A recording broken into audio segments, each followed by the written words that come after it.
Hello, I'm Tara Brabazon, and I'm the Dean of Graduate Studies at Charles Darwin University. Welcome to Outrider 54, The Sentence. This is our continuation in our writing series for researchers and PhD students in particular.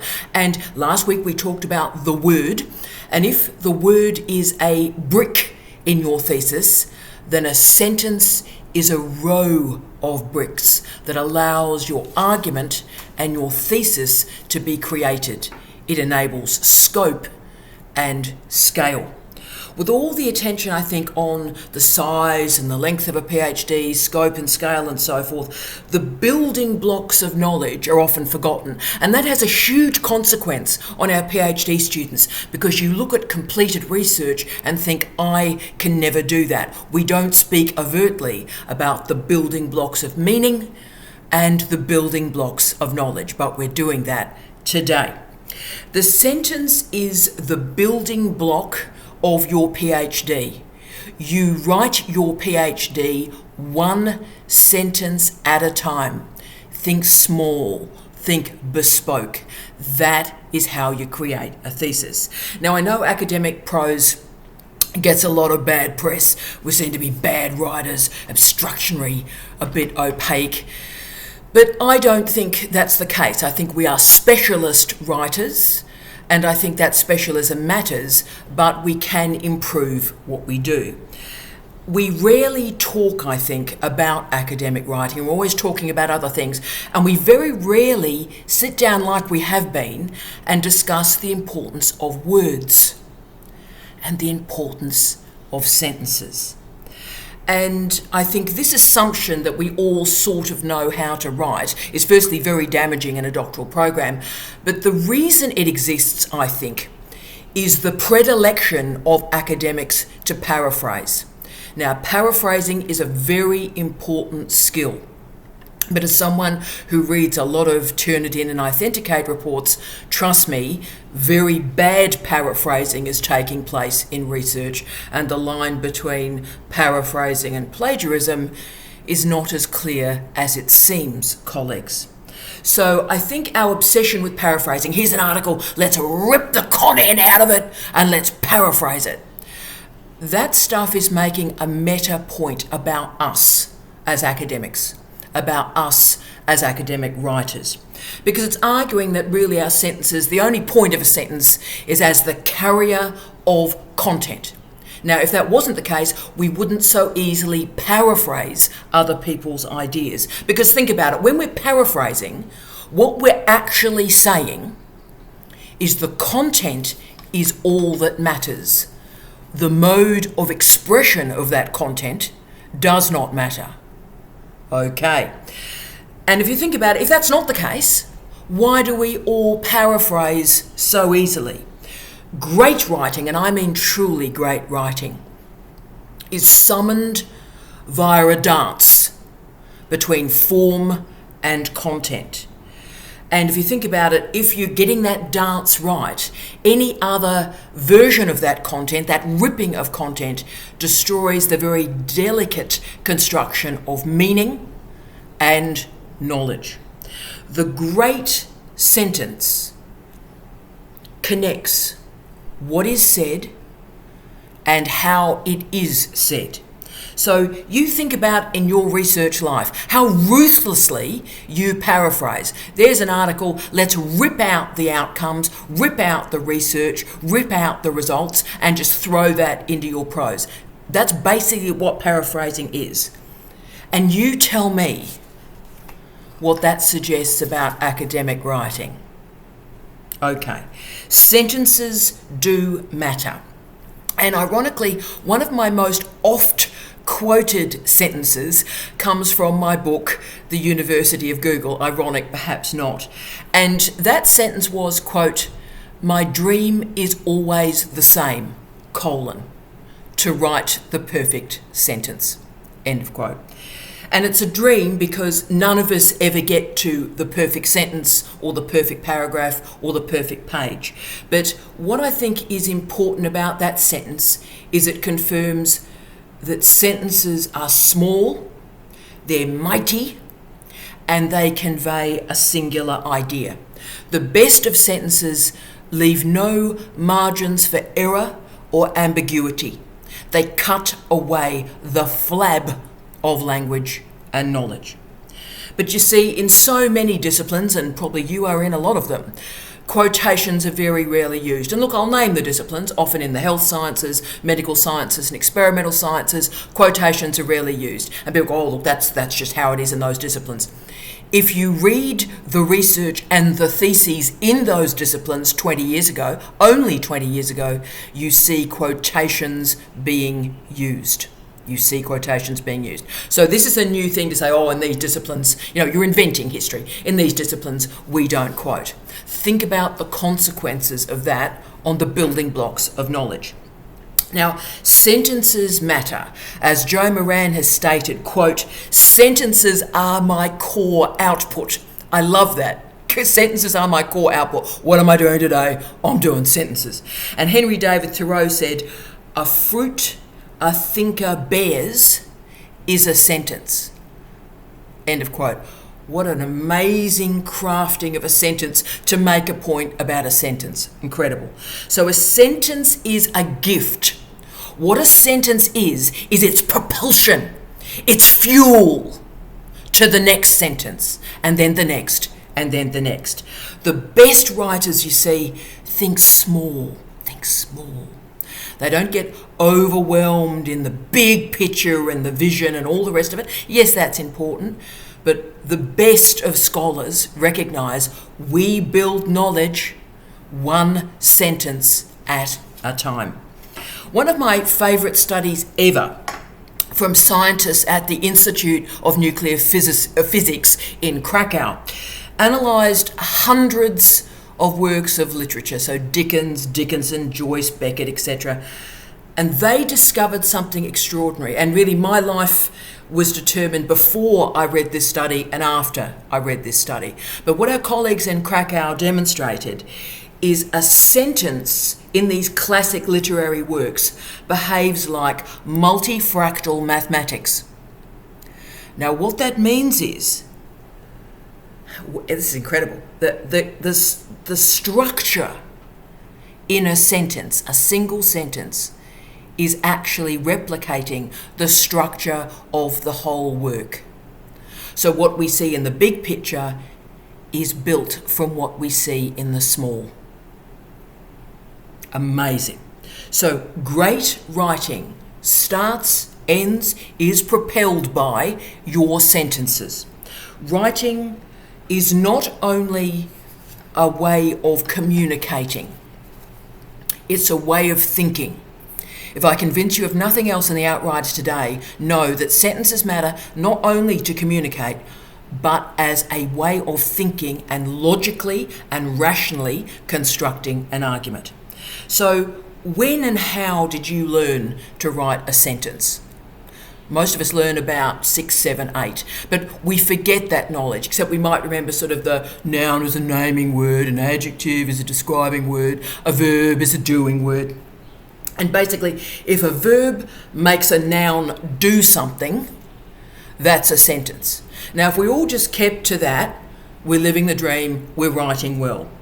But the problem is there's so many guides to good reading that are pretty basic, pretty straightforward, and they're not recognising the complexity of academic writing. So we're balancing all sorts of flaming chainsaws. We're juggling all these flaming chainsaws: methodology, epistemology, ontology, managing epic experimental failures in fieldwork. It just goes on and on and on. And with all these troubles around us in research culture, a sentence seems like the least of our worries. But it is the building block of meaning. Sentences carry your argument. Okay. But also even more than that, sentences are the spine of your argument, particularly one type of sentence, hi Mary, one type of sentence which is referred to as a topic sentence. A topic sentence is the first sentence in every paragraph, and it informs your reader about what's going on in that paragraph. So a topic sentence orients your reader through the paragraph. But there's a trick here. If you're writing well, you should be able to read the first sentence of every paragraph in your article or your thesis, and you will get the argument.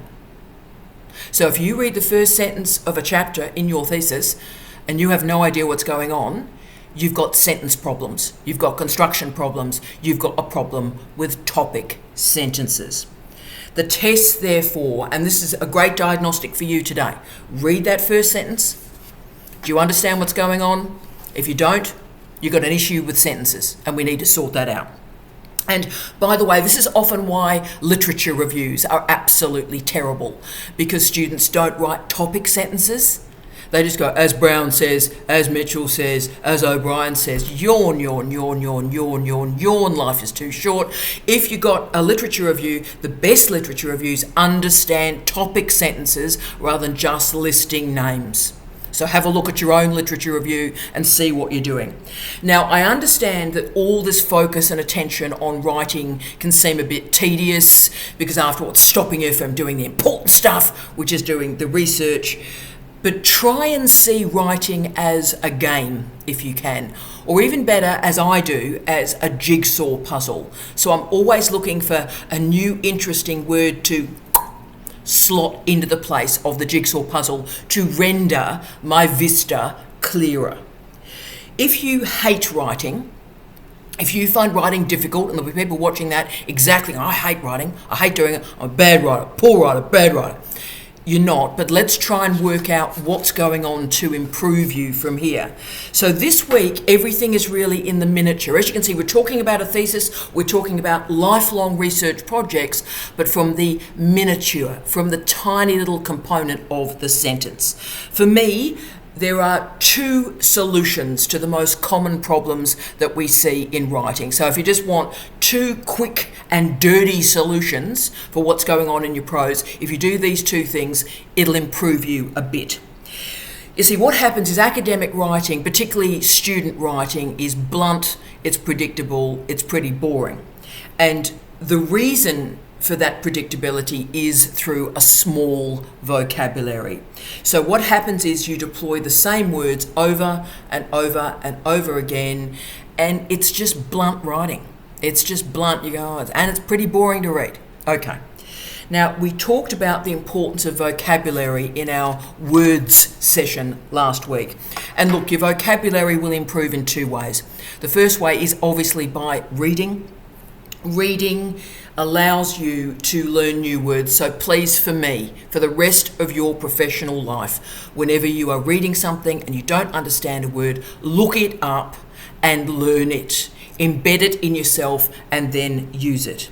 And also be proactive. There are some terrific apps out there. Obviously, I'm a word person, but there are terrific apps out there that every morning you wake up and your phone delivers a new word. 365 new words every year, which is terrific. So if you want to do something like that, what's the word of the day? That's another way to infuse new vocabulary into your prose.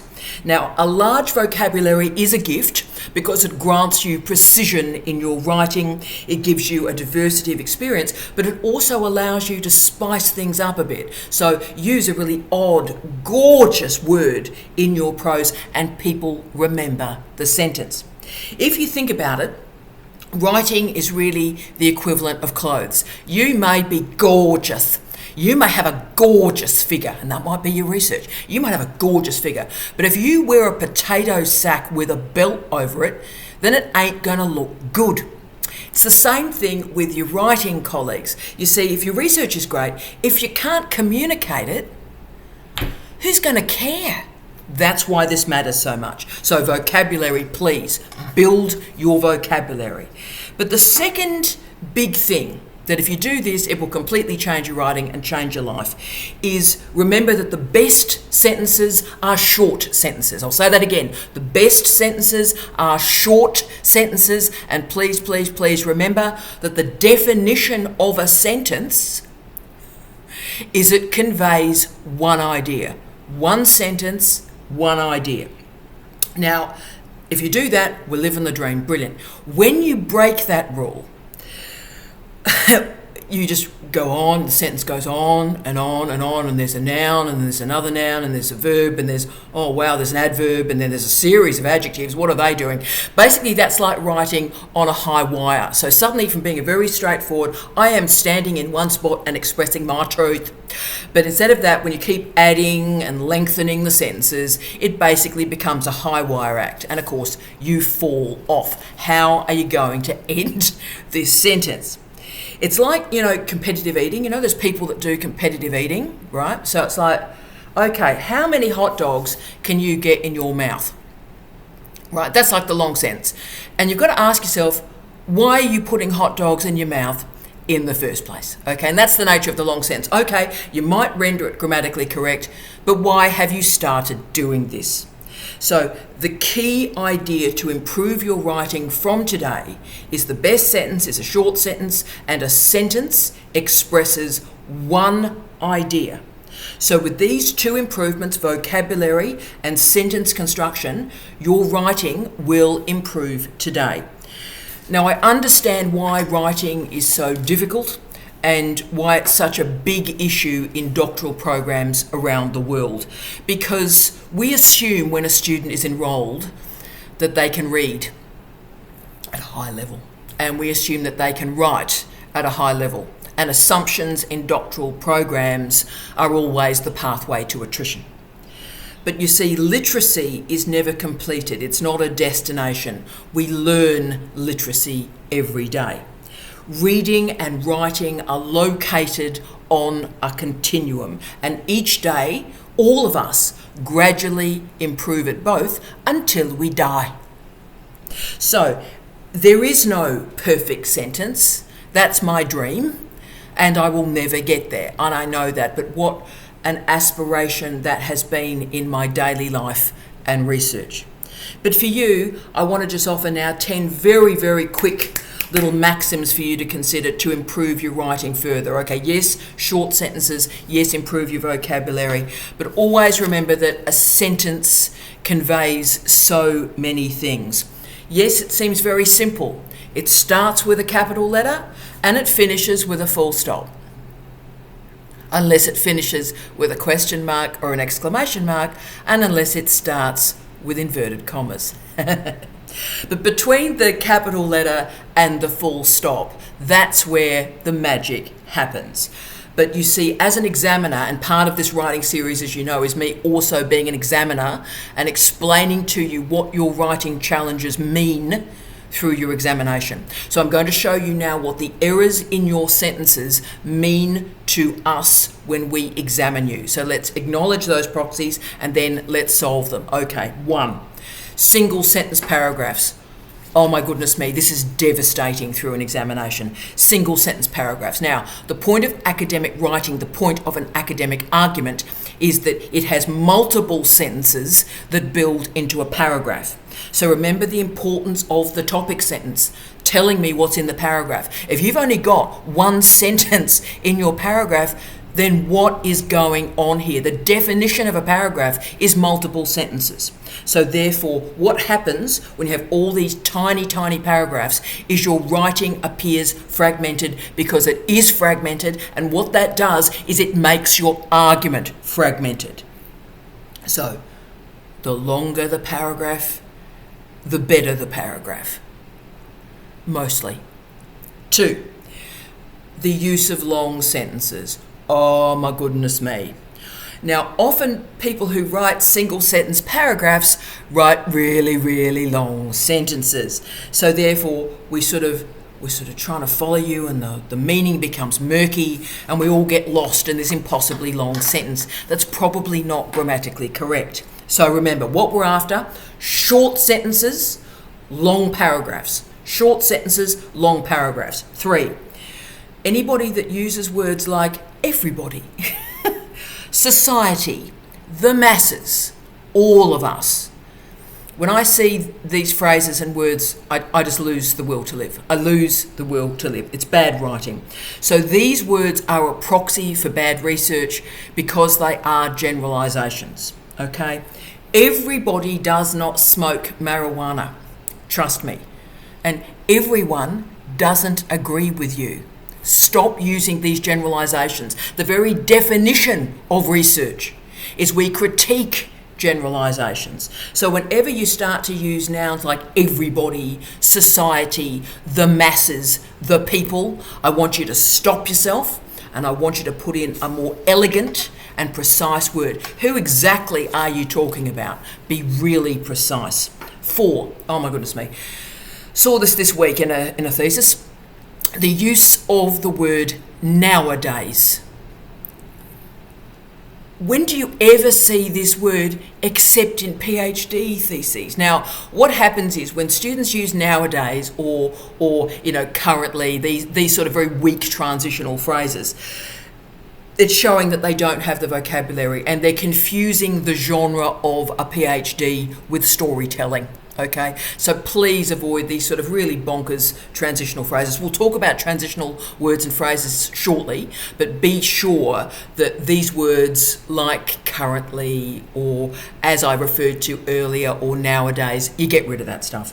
5, speaking of weak transitional phrases.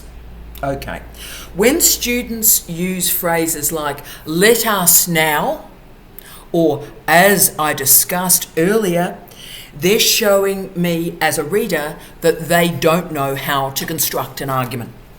The best writing in the world is like a waterfall. You don't see the join. So one great sentence flows into the next great sentence. Transitions and movement between ideas must be smooth, rather than sort of sounding like a burnt-out clutch in a Mini. Don't do it. 6, repetition of words, crucial, huge problem. When students have a limited vocabulary and the student just simply hasn't read enough, their writing is not only incredibly bland, which is one thing, but it's also very imprecise. So it means they're making generalizations from their data set that they shouldn't be making because of their truncated vocabulary. So if you discover, and I did when I was an undergraduate and a postgraduate, if you discover that you overuse particular words, and we all do it, and you go, oh no, I use this all the time. That is a blessing when you see that repetition in your own prose. What you do is list those words on a whiteboard, and before you send that draft out to any other human, you do a control find, control replace, and you find that word and you replace it every time with something else. 7, the use of a very odd synonym that doesn't fit the context. Now, we know what's happening on your computer. You've got a thesaurus, good on you for using it, but the trouble is you've got to do the work beyond just looking up another word, because what happens is a student that has a small vocabulary has used the thesaurus and picked an inelegant word that doesn't actually fit. So please, every time you're going to use a thesaurus, please look up the word and make sure it fits, or else it doesn't look very clever. Okay, know what you're writing. Have the wide vocabulary. Learn. 8, oh my goodness me. Students who use a colon or a semicolon when really they need to use a full stop. My goodness me. Now, punctuation is the Darth Vader of writing. You have to control punctuation or else it will kill you. So please try and keep your punctuation precise and really well deployed. The use of semicolons and colons, that's a characteristic of humans, students, but also researchers that construct incredibly long sentences. And we've already talked about the consequence of that. So what actually happens is a colon or a semicolon is used, and that configures what we call a fused sentence. So it's like, what is the relationship between these two parts? Remember, one idea, one sentence. Particularly, I would watch the semicolon. So mostly you shouldn't use a semicolon. I so rarely use a semicolon. I can't remember the last professional writing I do, and I write every day. The last professional writing I did where I used a semicolon, because I don't need to use a semicolon because I know how to use a full stop. So just be aware, if you're using a semicolon, do you know how they are used? Full stops are the Jedi Knight of your academic writing. Use them. Use the force of the full stop. 9. Oh my goodness me, yes. The excessive use of I think and I feel. My goodness me. Now, just to start off with, I'm not against the use of I, me, mine, we. Not against that. Not bothered. That's not a deal breaker for me. And in fact, the students that use the sort of absolutely bonkers use of third person, like the researcher confirms that ethics clearances are in place. You know, those sort of, the researcher confirms. Dude, the researcher is you. Unless you've got multiple personalities, then just use I. We're cool, just use I. And the great gift of using the I is it immediately activates active voice, right? So it's not passive voice, I. Tremendous, brilliant. But as I say to my students, don't overuse the I, don't prostitute the I, because if you endlessly get I, then it starts to look subjective and it starts to look like it's a vibe rather than a thesis. And particularly where I do draw the I line is when the I is attached to weak verbs.